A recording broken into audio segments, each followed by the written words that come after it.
Kajian hati, tenangkan hatimu.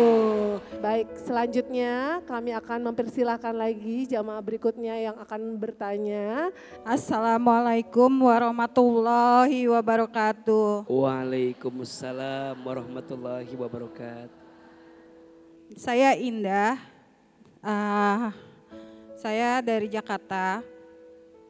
Kami sudah mempunyai 2 orang anak. Rumah tangga saya sudah 24 tahun dengan suami saya. Pada usia anak saya yang kedua itu, kan anak saya yang pertama umurnya sekarang 23 tahun A.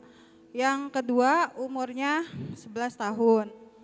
Nah pas anak saya yang kedua usia 3 tahun, suami saya selingkuh A. Saya dan orang tua saya, ayah saya yang menemui dia gitu dengan selingkuhannya, yang memergoki dia dengan selingkuhannya. Akhirnya di situ suami saya bilang ke saya dan ayah saya, kalau dia sayang dua-duanya dan dia mau dua-duanya. Saya sakit hati, lambat laun dia menikah ternyata diam-diam dengan perempuan itu tanpa sepengetahuan saya. Akhirnya saya mencoba berlapang dada gitu kan. Ya udah saya menerima gitu kan. Yang penting kamu berlaku adil bersama saya dengan perempuan itu. Akhirnya setelah saya mencoba menjalani, saya tuh menerima, tapi sampai sekarang saya nggak ikhlas. Sampai saya selalu berdoa, ikhlaskan saya ya Allah. Tapi saya nggak ikhlas, harus seperti ini gitu. Terus lambat laun itu suami saya usahanya kolaps. Usahanya kolaps, sedangkan dia sudah memiliki anak juga dari perempuan itu. Anaknya 2. Pada saat itu suami saya tuh minta maaf sama saya dan dia menyesali semua perbuatannya dia gitu kan. Dan dia lebih memilih untuk bersama dengan saya gitu. Tapi setelah saya mau menerima dia lagi, saya mau menerima kekurangan dia lagi, dia tuh ngebohongin saya lagi. Tapi dia malah masih ngumpet-ngumpet nemuin perempuan itu. Saya tahu itu karena anak. Saya ikhlas, saya terima kalau soal anak, bukan dalam arti yang lain. Karena saya juga masih bisa, dengan keadaan saya seperti ini, saya masih bisa melayani dia apapun itu. Nah yang mau saya tanyakan lagi, berdosa nggak ke saya? Saya kalau saya minta suami saya meninggalkan perempuan itu, karena saya lihat suami saya udah nggak mampu, udah nggak mampu untuk menafkahi 2 orang. Terus sama satu lagi, sampai saat ini kedua orang tua saya masih sakit hati sama suami saya.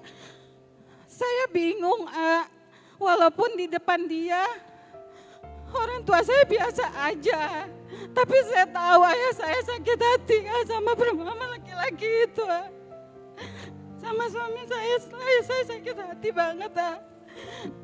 Saya bingung apa yang harus saya lakukan sebagai anak dan sebagai istri.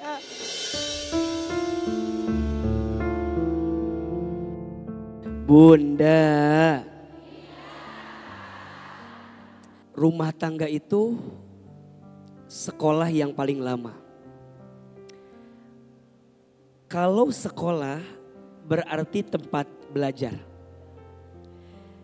Dan biasanya kalau di sekolah belajarnya mau naik kelas harus ikut apa dulu? Ujian. Maka Ahilman ingin menguatkan kita semua bahwa setiap rumah tangga pasti diuji dengan ujiannya yang berbeda-beda. Dan tolong pahami bahwa setiap ujian rumah tangga itu adalah cara Allah menyiapkan banyak kebaikan untuk kehidupan selama kita menyikapinya dengan hati yang penuh keikhlasan dan dengan hati yang penuh kelapangan. Apa yang tadi Bunda sampaikan, ceritakan kepada kami di sini, itu adalah bagian daripada ujian rumah tangga. Saya tidak akan menyalahkan praktek poligami selama poligami itu dilakukan dengan baik, dilakukan dengan benar. Kalau tadi Teh Fitrop nanya, kalau seorang suami menikah lagi tanpa izin istrinya boleh atau tidak? Kalau bicara hukum syar'i mungkin ada pendapat yang mengatakan boleh. Tapi mohon maaf, secara etika, secara kebaikan, secara kemaslahatan tidak akan mendatangkan kebaikan.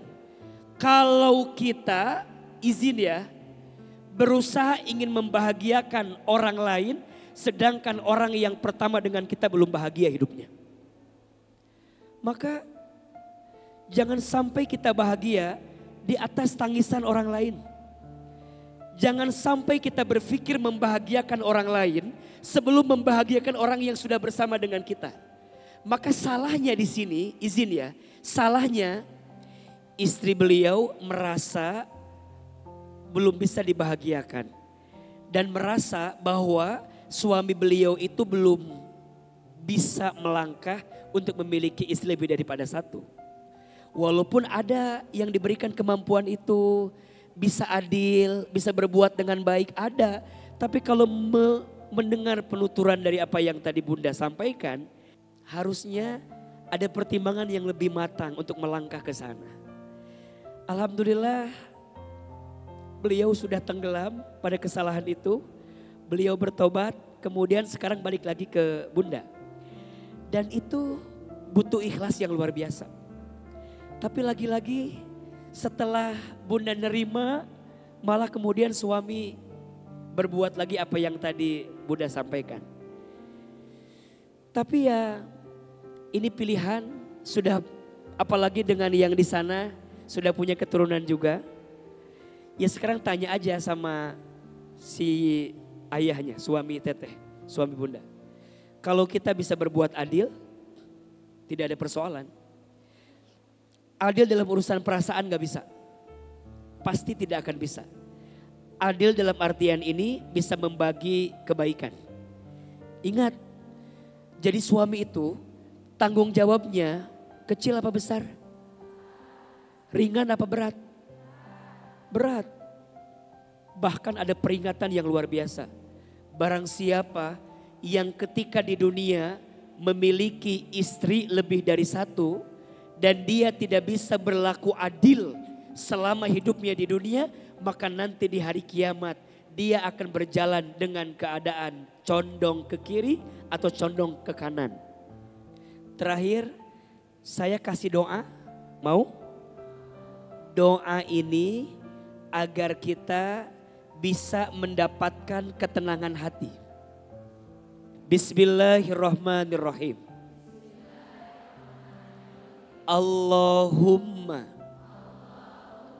inni as'aluka nafsan bika mutmainnah tu'minu biliqaika wa tardha biqadaika wa taqna'u bi'ataika.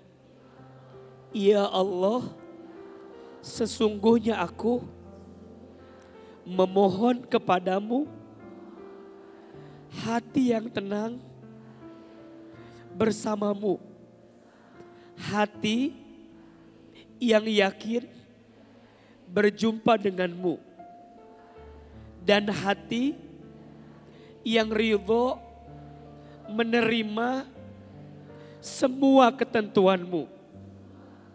Dan hati yang merasa cukup dengan semua pemberianmu. Amin. Semoga Allah berikan kekuatan untuk kita semua menjalani hari-hari dalam hidup. Amin, ya Rabbal Alamin.